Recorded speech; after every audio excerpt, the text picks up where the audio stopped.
Well, good morning. Here I am on my first road trip for the season in Pahrump. I'm leaving my new um, digs, which is preferred RV resort, and I'll have a full video on this, but I just decided to purchase a membership there. I bought a used one. By chance, I ran into someone that had an extra membership, and I bought it from him for $2,600. Um, so what that gets me is a very small fraction of the ownership of this RV park. It's all owned by members that have similar deeds to me, and it's like 2,000 members, so it's like 1/2,000th of the ownership of the park and the real estate. So technically and legally, I'm a property owner now in Pahrump. And so what do I get for $2,600? Well, you get the ownership. You're responsible for like a maintenance fee that's $350 per year, and that can certainly go up. If the board votes for that to go up, if expenses go up, it's in everyone's best interest to stay solvent, so we can count on that going up occasionally.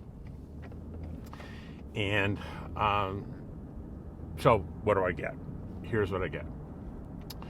So I get 35 basically free days of camping in the resort, and it's but I do have to pay the utility fee, which is like $6.75 a day. Any days above and beyond the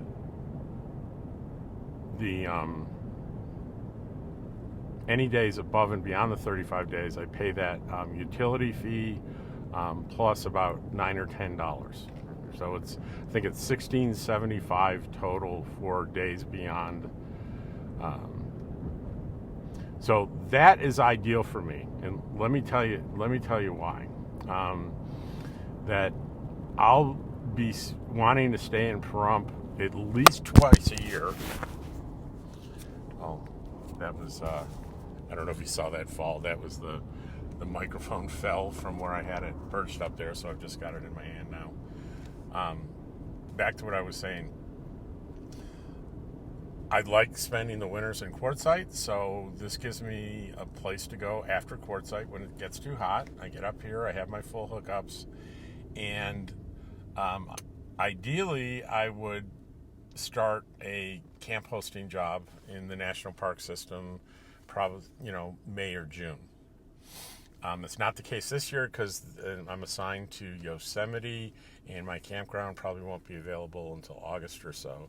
So I probably won't want to stay here the whole time. So this enables me to take side trips, like if I want to go to Death Valley, where I'm going today, in a road trip with some friends, and stay in Death Valley in a full hookup site down there, or anywhere else I want to go for a little while, and I can always come back, and I don't have to commit to 30 days at a time to get in what in most RV parks is a monthly rate. That's $16.75 a day is $16.75 a day, whether you stay a month or a day. So there's a bunch of flexibility worked into that for me, which I'm really excited about. So after camp hosting, it's usually too hot to go to Quartzsite. It's usually September. So I would come back here and stay here in September, October, and maybe the first couple of weeks in November, and then head down to Quartzsite sometime in November. Stay there until late February, early March, come back up to Pahrump and start the whole thing again. So I know I have a place that is like, I don't know, works out to something like, including utilities, like $500 a month. And that's about as inexpensive as you're going to really get anywhere. I know that if you go to Quartzsite, some of the RV parks are advertising $250 a month or $275 a month, but that doesn't include utilities, and that utility bill can be pretty substantial when it's hot. So, what I'm getting is a place I know I can afford, where I can stay, and the big bonus is not only are there great facilities like a indoor-outdoor pool, a hot tub, a clubhouse, a wood shop, beautiful gardens, activities galore. They put on 2 meals a week, a breakfast and a dinner. And not only is all that stuff great, did I mention the trees? They have planted trees and they have grown into shade trees over the past 20 years over every single spot. And that's unheard of in the desert. But they have it. They have an irrigation system. They keep these beautiful trees alive. And you are in the shade no matter what spot you get. So I can't live there year-round. Part of the agreement is that you can only stay 9 months out of the year. They really don't want people living there full-time. So if you want to buy into an RV resort where you can just have your own spot and be there permanently, there are places like that for sure, but they're a hell of a lot more than $2,600. Trust me, way more.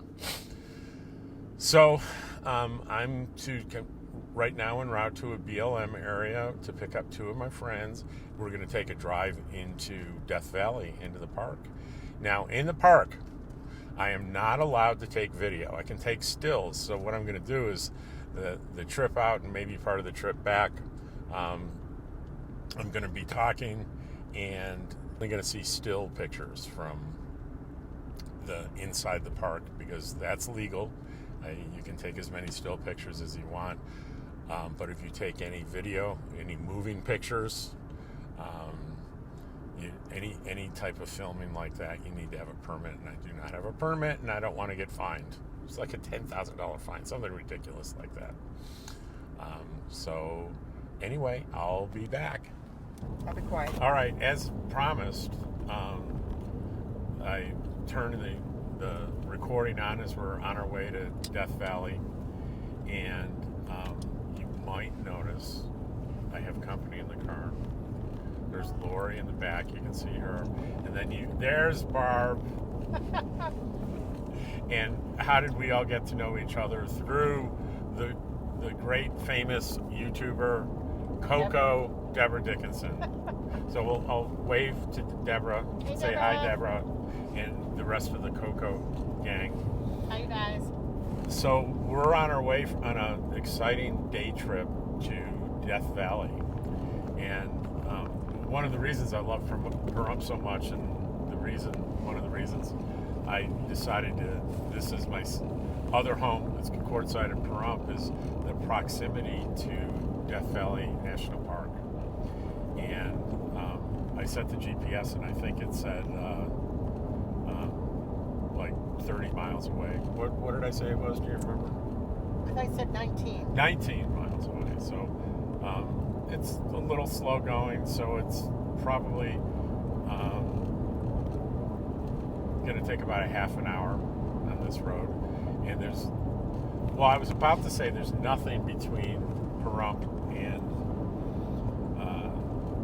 Death Valley, but there is something really fascinating that we're not going to have time to stop, but I'll let these 2 ladies know about. About halfway there is a place called Ash Meadows, and it's like a federal wildlife preserve.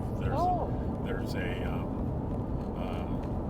main building you go to that has information and a little gift shop and everything. But there are these really unique springs that are out there that attract a lot of wildlife. And in particular, forgive me because I'm not going to remember the name of this fish, but there is a fish in these, it's really fascinating. The spring pools that you can see are like this aqua blue color, like they are in the Caribbean. Oh, neat. And these little tiny fish that are native to there, and that is the only place on the planet they're native Are you serious? Yep. Are we going to see it or just drive No, by? we're going to drive by it because Okay. it's kind of it's a little time consuming. Be but sure to point it out to me, though. I will point it out to you as we pass it. It's free. There's no fee or anything to get in there, so it's a nice little 2 or 3 hour adventure out of Pahrump. And I went to Death Valley a couple of times and I noticed it. One time I decided, well, I'm gonna go see what it's all about. I've never been to Death Valley, so I'm very excited. Barb, have you? I don't remember. I don't think so. Well, it's the lowest point in in North America for sure, and I think it's something like 354, 352 feet below sea level at its lowest point. Wow. So we're going to be dropping from, I think, Pahrump is about 3,000 feet. We're going to be dropping pretty quickly 3,000 feet to get down to... Ready to pop your ears. After we go through this pass, I think it's going to be pretty much downhill from there.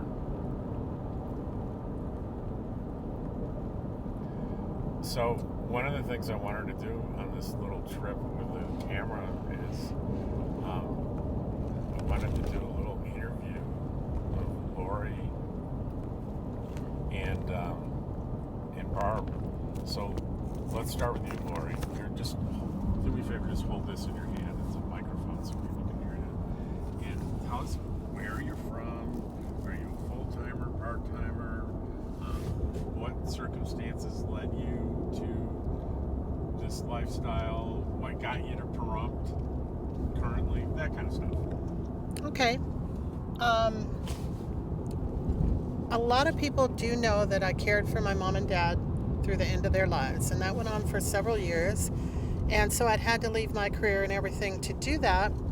And at the time, I'd been thinking about doing the nomad thing, getting a trailer and converting it. And so I did, slowly but surely over a period of years. And then my dad passed, then my mom passed, and then I hit the road. So I was always coming out this way. And they had Randy watching for me to help me get into a quartzsite and to get to the spot. And that's where I went. And so I stayed there the whole time and had a blast with everyone this whole season and met all you lovely people and fell in love with everybody. And now you're all like new family. And then now Barb and I are traveling back to Washington State together, where we're from. And we're doing it slow, kind of taking the sunshine with us and just enjoying ourselves. So Pahrump was our next stop on the way. So we're staying here, taking advantage of the weather as long as we can, and then we'll move on and keep heading north. All right. So speaking of weather, it is the 19th of April. We're headed to Death Valley, and I want you to guess what the high temperature is going to be today. And I'm going to guess, you're going to guess wrong. We'll give it a minute. You got your guess? The last I looked, the high temp, for Pahrump, I didn't look for correction. Guess for Pahrump because I didn't look at Death Valley. Revise your guesses. You're all set? All right. 66 degrees. Pretty wild. Now, I'm going to hand the microphone over to Barb, and she's going to lean over here a little bit so you can see at least half her face, and she's going to tell you about her. Hi, my name's Barb, and I started full-time nomad in 2021. I grew up with my dad in the military. He was a lifer in the Army, so we moved around a lot, so I'm used to being in different places. He retired in California, and I stayed there, and then went to work for McClellan Air Force Base. When it closed, then I went to Utah. I met a lot of wonderful people, but when I retired, I knew I wanted to travel. And so I took care of my mom until she passed, and then I took care of my daughters and my grandkids before I decided to go ahead and get the RV and come on out here. It's been the best decision. I have met people I never thought I would meet. I've made friends. I'm pretty much of an introvert, but they took me in, so I feel very comfortable with them. I would say that this has, of all my moves, this has been the best one. I never had any buyer's remorse. I did sell my home and bank the money, and to me, I am now living the American dream by being able to be in an RV and being able to travel and meet wonderful people. And nomads are very, very wonderful. Thank you. Well, we will, I'll pick the video up is just before we get to the entrance. We'll show you the entrance, and then the video inside the park is not going to be video because it's not legal without a permit, but I can take still photographs, so that's what I'm going to do. I'll take a bunch of pictures to share them with you guys, and maybe we'll do a little wrap up and we'll give everyone's impressions of the day in the park on the way back home. This is a selfie we all took of each other, and I believe it's at Dante's View, which is at about 8,000 feet, and the view is tremendous. This view, this little tiny person on the horizon there is actually Barb. Because of my leg, I couldn't walk all the way out there, and likewise Barb had similar issues. This is a shot of us when we were in the area where the restaurants are, hunting for a place to have lunch. Be prepared to pay double what you think it might be. This is a guy that was hanging around the parking lot and road near the restaurant, and at first I thought it was a dog. It's no dog, it's a coyote, I think looking for free handouts. And here's just a few more candid shots of all of us at various lookouts. There's a map, and we sure had a good time, and I hope you enjoyed this video.